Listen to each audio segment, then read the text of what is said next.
On January 23, 2017, President Trump in the Oval Office only a few days signed an executive order pulling out of the 12-Nation Trans-Pacific Partnership, otherwise known as the TPP, before it could be ratified by Congress. The TPP began in 2005, signed by Brunei, Chile, New Zealand, and Singapore. In 2008, Australia, Canada, Japan, Malaysia, Mexico, Peru, Vietnam, and the United States signed on, bringing the total number of countries participating in negotiations to 12. The TPP was signed on February 4, 2016 in Auckland, New Zealand by the former Obama administration and was aimed at promoting economic growth, supporting the creation of jobs, enhancing innovation, productivity, and competitiveness, and raising the living standards in those countries signing on to it. The TPP was to cut over 18,000 tariffs and would be the largest U.S. free trade agreement, increasing trade flows to $905 billion in U.S. goods and services exported to other countries and $980 billion in imports.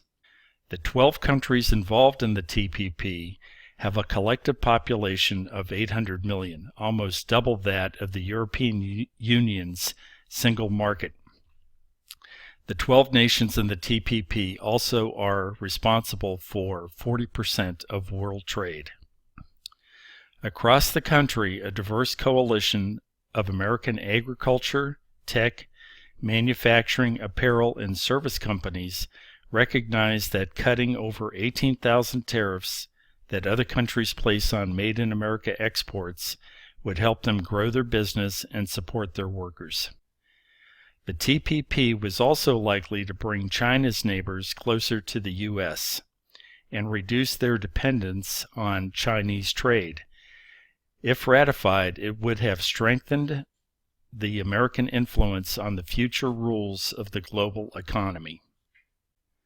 The TPP would have also increased the likelihood that Japan would undertake economic reforms to revive its economy, which, coupled with the potential of the South Korean ascension to the TPP, might have an economic impact on China, making it less competitive in the world market. But protests against the TPP began to sprout in some of the signature countries. In 2012, New Zealand held a It's Our Future protest, and during the Auckland negotiations, hundreds of protesters clashed with police outside the conference venue and lit fires in the streets. In March 2013, 4,000 Japanese farmers held a protest in Tokyo over the potential for cheap imports that would severely damage the local agricultural industry. And in 2014, Malaysian protesters protested the impact the TPP would have on the price of medicines.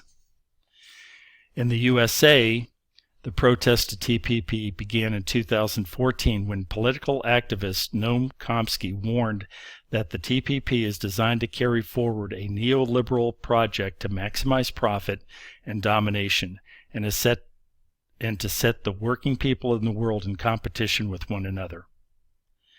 Senator Bernie Sanders, then a presidential candidate, argued that trade agreements like the TPP have ended up devastating working families and enriching large corporations, and former Secretary Robert Reich contended the TPP is a Trojan horse in a global race to the bottom. Before the presidential election, President Barack Obama pushed to pass the TPP and was resisted by the 2016 presidential candidates in both major parties. Hillary Clinton and Donald Trump both opposed the deal, arguing it would hurt American workers. In his campaign for president, the call to end the TPP became a staple of Trump's campaign speeches.